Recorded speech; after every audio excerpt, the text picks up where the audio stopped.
What happened? What just happened?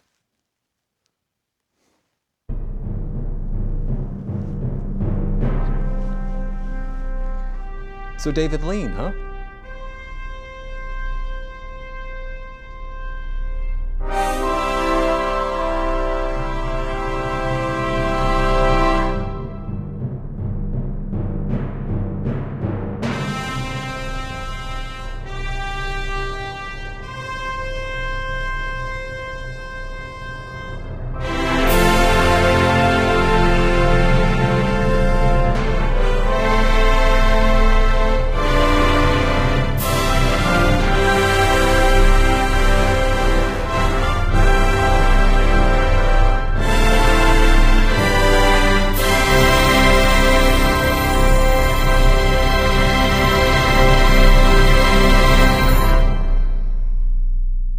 David Lean is one of those filmmakers who's probably never going to be forgotten. And there's very good reason why. He was very good at making movies.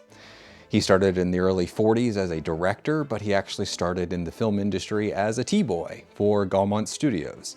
And he, worked his way up through an assistant director until he was an editor.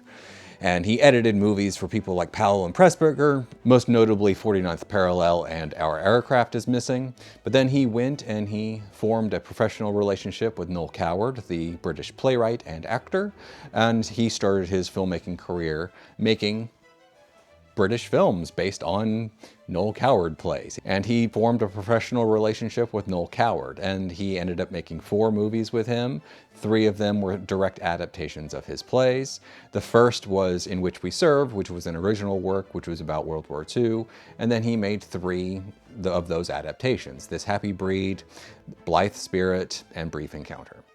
And this bedrock of experience, this working up within the film industry, is really what made David Lean so good. Now, lots of people grew up in the film industry and studio systems and never really developed that level of talent. So it's not just training, but he was talented on top of things.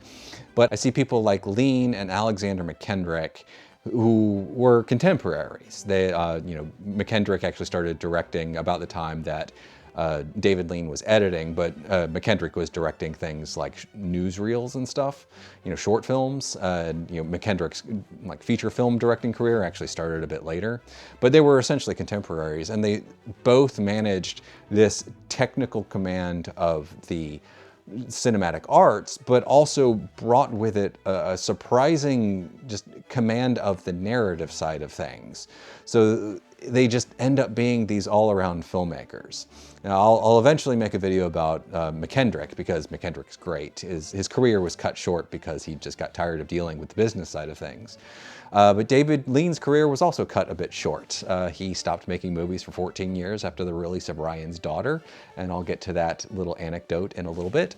But he actually did manage to come back for one final film with A Passage to India. And you know what? The man will always be remembered for, in particular, 3 movies: Lawrence of Arabia, A Bridge on the River Kwai, and Dr. Zhivago. Those 3 movies kind of establish what Hollywood epic filmmaking is. They were far from the first epics. William Wyler's Ben-Hur predates some of these by a good bit. They were making epics in the silent era. Thinking of Ben-Hur, there was a silent Ben-Hur that's really good and is an epic and is full of wildly irresponsible production practices. But Lean's very clean approach to epic filmmaking, along with his understanding of how to actually edit films, creates these 3 films that people just kind of latch on to, where we get this combination of grand scope, intimate focus, and just kind of ease of watch. Lawrence of Arabia is 4 hours long, and it doesn't feel like it. It really just flies by because the movie is so well built. I don't like the whole pacing thing. I think it's largely misused, but it is an actual thing in film. And David Lean really understood how to pace his movies so that this 4-hour long epic just doesn't feel like 4 hours. It's really good. So what is it about David Lean that makes him special beyond just the fact that he made these 3 epics that everyone loves? Well, I think there's a lot more to it. I think it's the technical proficiency, but I also think that there are a couple of kind of under the surface subtextual things that I find really, really interesting. The first is more of a motif than a theme. The motif is really about temporary states giving away to permanent states. You can see this dotted throughout. You can draw parallels between Brief Encounter and Lawrence of Arabia and The Passionate Friends and This Happy Breed that all point to this kind of generalized view of, heightened temporary moments, temporary emotional states, usually dealing with romances, or, in the case of his, something like Lawrence of Arabia, it's more political. Eventually just kind of falling away and giving away to something like a natural state that will always be there.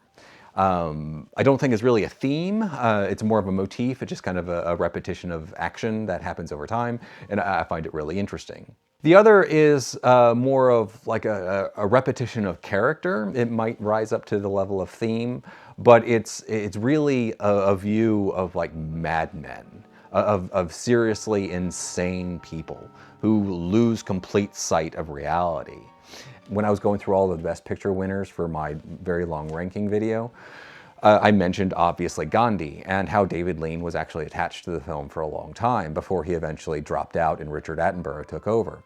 And, actually understanding what David Lean was doing in terms of his characters, in terms of, kind of building narratives around particular archetypes, you can see how Gandhi ends up fitting.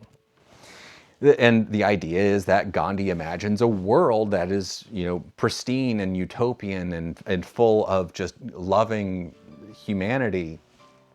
But it ends up falling away because, the natural state of humanity ends up asserting itself, and we end up with just, people just kind of bickering with each other and unable to form anything like cohesion. Hence, the split of India into India and Pakistan. And it's fascinating stuff. It's really interesting to dig into. And then you have a flip of that in Dr. Zhivago, where the heightened emotional state actually does end up taking root and just becoming the new permanent state. And that is, of course, the rise of communism and the Soviet brand of communism. As it feels like this heightened emotional thing that is going to drift away, and we're going to return to the Tsarist Russia, but it never returns, and we just have this emotional state left. And it's an interesting thing to dig into from movie to movie. That's kind of the great thing about watching filmmakers from beginning to end. You end up seeing these repetitions where you realize kind of what drew these filmmakers to these particular stories, and it's wonderful to watch. In particular, David Lean's case, because he matches that thematic motif, character-based obsession with extreme technical skill. There are filmmakers out there who do have these sorts of thematic obsessions, but they just don't have the technical skill on top of it. And I'm thinking of a particular example. It's just, you can see the repetition, but the technical skill isn't there, and the movies usually don't work that well, but you still have that authorial stamp. But with Lean, you have this incredible skill that kind of elevates everything. Now, when it comes to a filmmaker like this, I'm always on the lookout for kind of the movies that people kind of ignore that I think end up being really good, maybe even great. The common example I come up with is Howard Hawks. Howard Hawks has an early sound film called Today We Live that's largely dismissed, that's largely ignored, and I love it. I think it works really well. I watched all of Hawks's films so I could find that sort of thing. And when it comes to David Lean, it's like, do you get the complete David Lean if you are just watching, the movies he made essentially once he started getting American money? American money starts with Summertime in 1955. If you start from there on, you watch what, like 6 movies? Is that the entirety of David Lean? And then you ignore his entire British period, which includes delights like this borderline slapstick comedy, Blithe Spirit, based on the Noel Coward play, the family drama, This Happy Breed, based on a Noel Coward play, or the surprisingly quiet and affecting drama that is Brief Encounter, based on a Noel Coward play. Or beyond his collaboration with Noel Coward, there's stuff like his Dickens adaptations he made too. It's genuinely one of the best adaptations of Dickens. And, David Lean was able to do it with style, with quiet reserve, and it ends up working really well. Then you have these wonderful cinematic explorations like Hobson's Choice. Hobson's Choice it's a centerpiece for Charles Laughton, who kind of loved to take over sets and just make the movies about him because he was a huge personality. And goes beyond that because it's one of the most cinematic movies I've ever seen. David Lean throws every trick he has at the book. It's him showing off. And it's just a great entertainment. It's so much fun to just watch. But then you have other like little forgotten movies like The Passionate Friends and The Sound Barrier. The Sound Barrier in particular really kind of stands out to me because it is just this really accomplished work that is very timely at the time in terms of trying to come up with like a fictionalized explanation for what broke the sound barrier. Everyone knew the sound barrier had been broken. No one knew the details, because, it was classified, so kind of the British art world took a bit of credit for it in the sound barrier. And you know what? It's just this wonderful look at kind of the cost of pursuing the edges of science. And there's this wonderful point of view switch halfway through that ends up having this wonderful emotional resonance towards the end.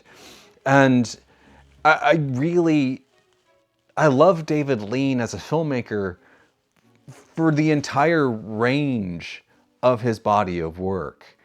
Not just the big epics that everyone knows him for, but he made a lot of little movies that really kind of formed him as a filmmaker. So I said it while talking about Billy Wilder, but there were huge advantages to the studio system regarding talent. You get hired as a T-boy. You get hired as a screenwriter.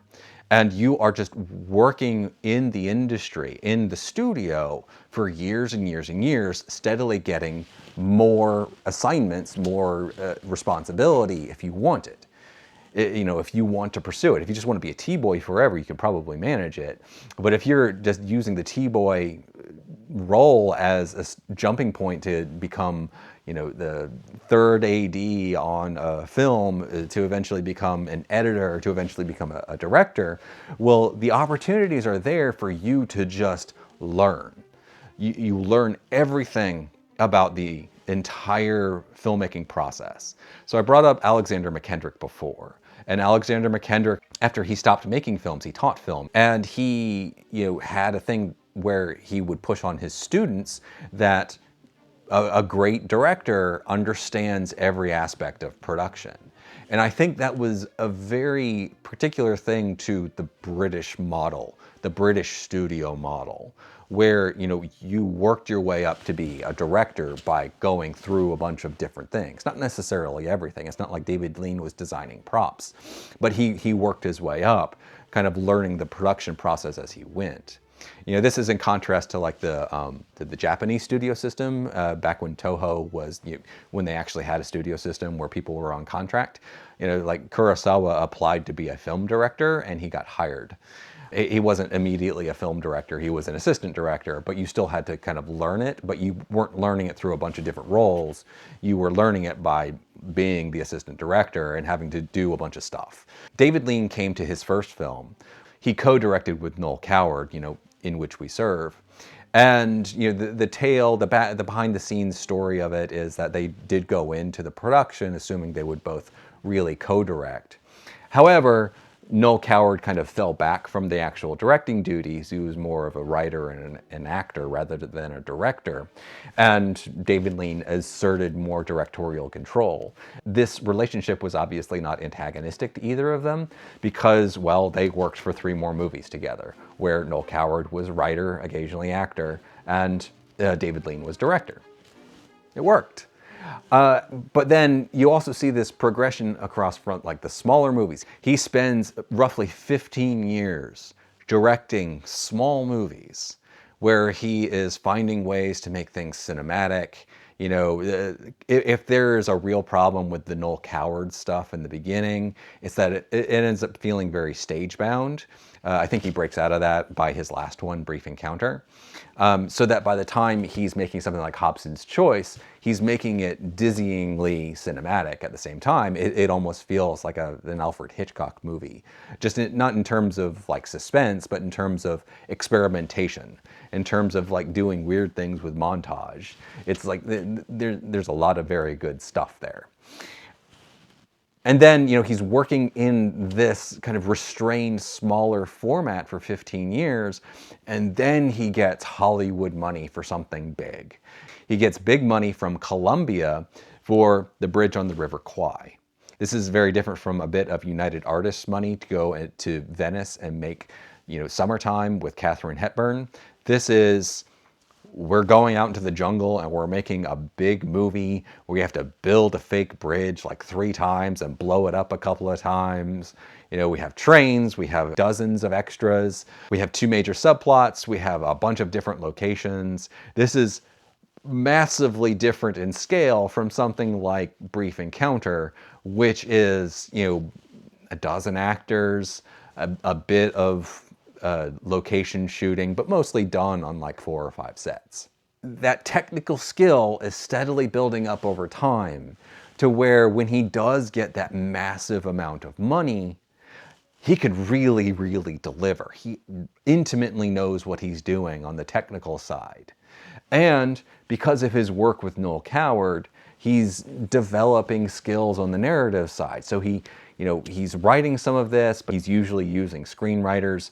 And, you know, the director's relationship with the screenwriter is usually, this is good, let's make it better. If you can't recognize good needs better, then, you know, you're not going to be able to push the screenplay in the right direction. And he's doing that consistently. These movies are really good. There's one stumbling block, and that's Madeline. That has to do with his relationship with his new wife, Ann Todd. He essentially made it to make her happy. It's an adaptation of a play, and I don't think it works very well. But, you know, it's like, he did it for his wife and his 3rd of 6 wives. I can kind of feel like his heart wasn't entirely in it. And then, you know, he's doing this. He's meeting success. He's meeting increased success, increased success, increased success. Artistic, critical, commercial, all the way through Dr. Zhivago. And then he makes Ryan's Daughter. Ryan's Daughter is not a bad movie. It is a 90-minute movie told over the course of about 3.5 hours. It is way, way too long, but it's got great performances. It looks fantastic. There are amazing sequences.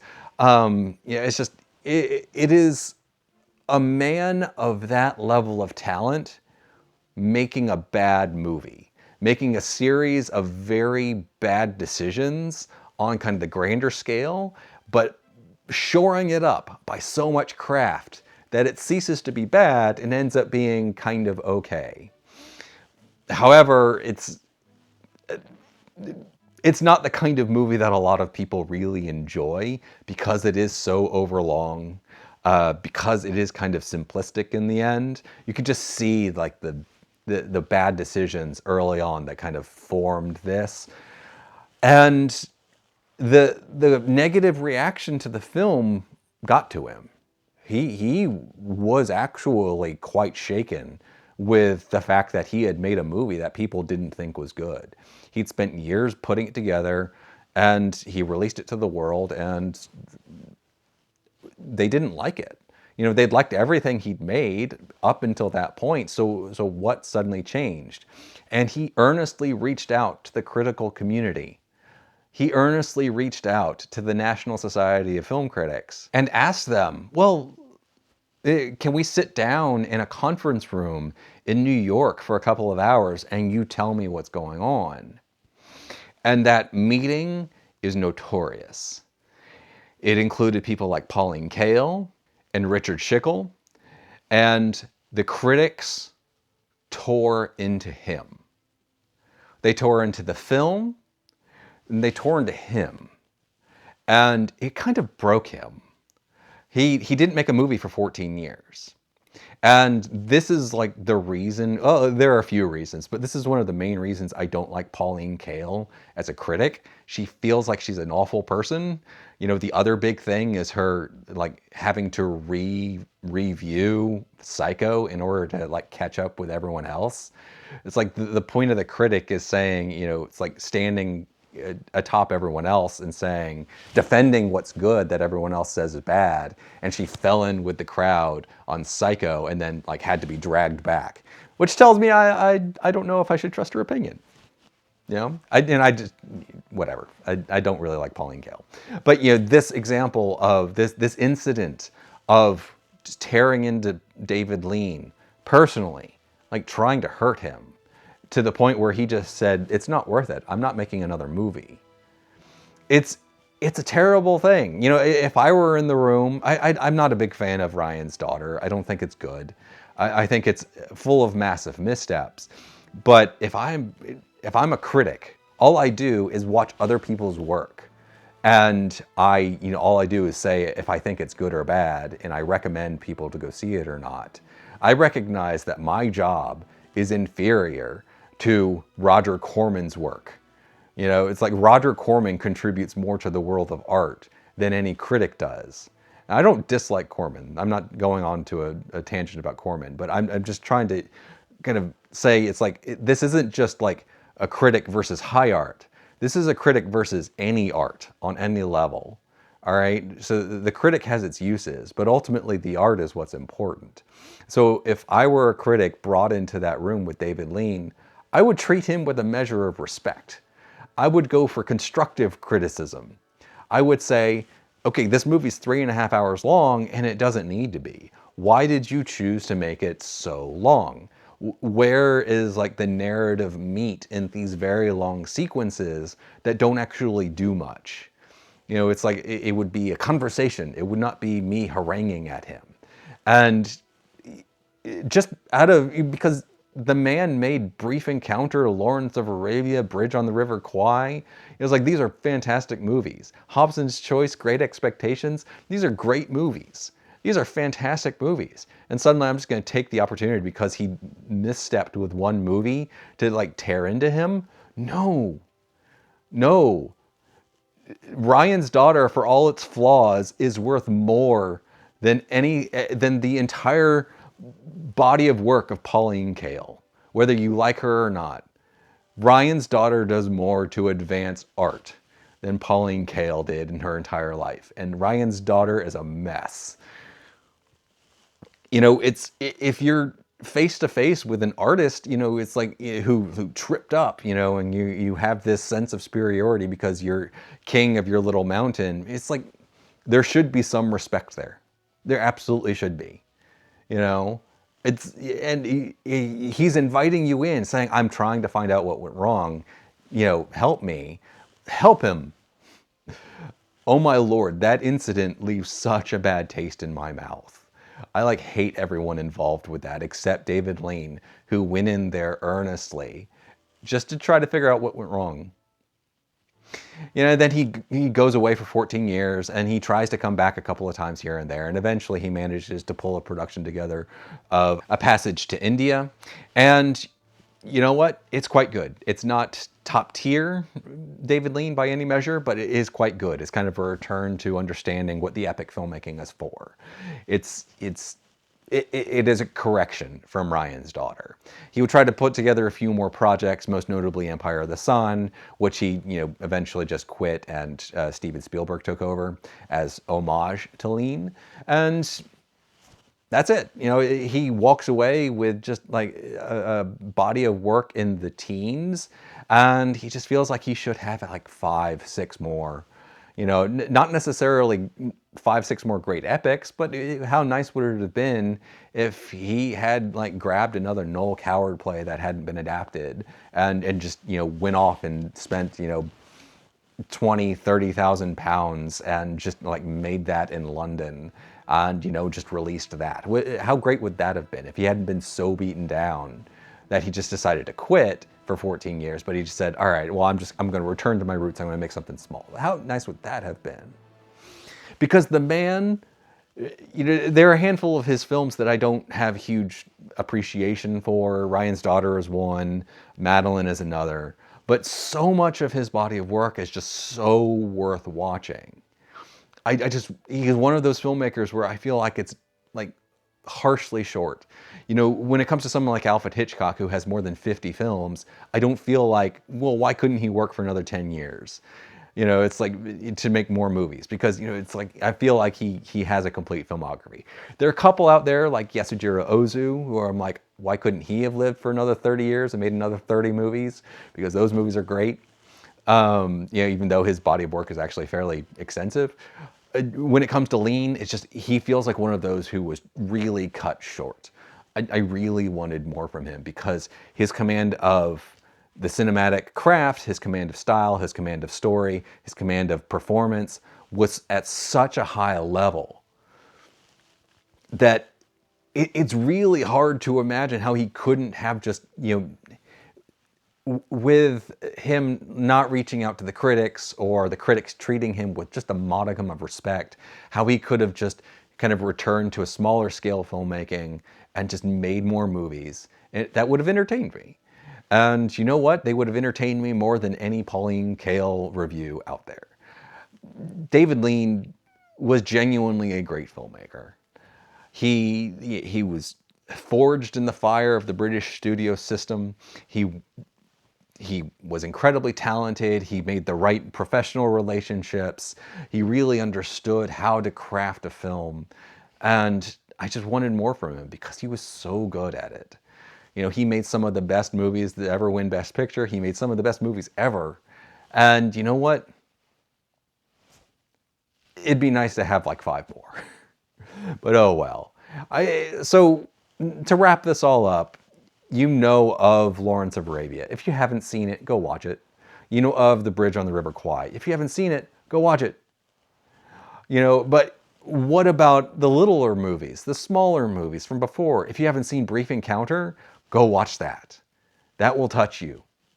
If you haven't seen The Passionate Friends, go watch that. If you haven't seen The Sound Barrier, go watch that. There's so many good movies from before he went epic that are just worthy of discovery. That's what I want. I want more people to discover more David Lean movies. Yes, you've heard of him. His impact is surprisingly strong.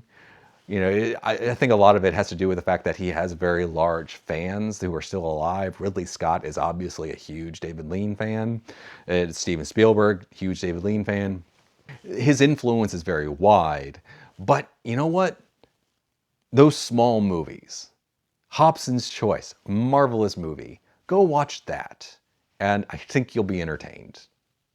So yeah, David Lean, genuinely one of the greatest filmmakers ever. He had like 6 wives. He had a very wandering eye, but he made very, very good movies. And genuinely, he is one of the greats. So please, discover more. Just discover more. But that's it.